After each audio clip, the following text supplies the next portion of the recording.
البيت كله كان ساكت، سكوت تقيل يخوف أكتر من أي خناقة.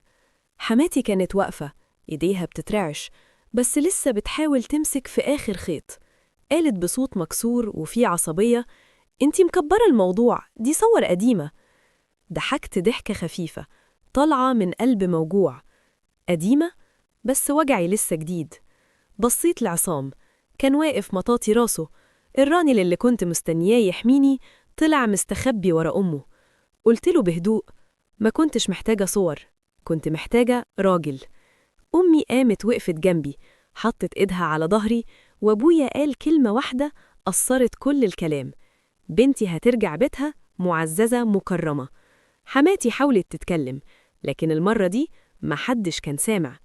قمت وجمعت نفسي، مش هدومي، كرامتي.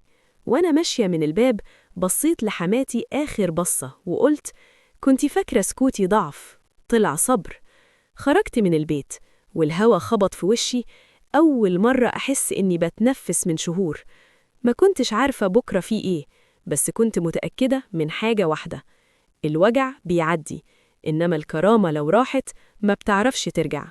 وكده آخر القصة.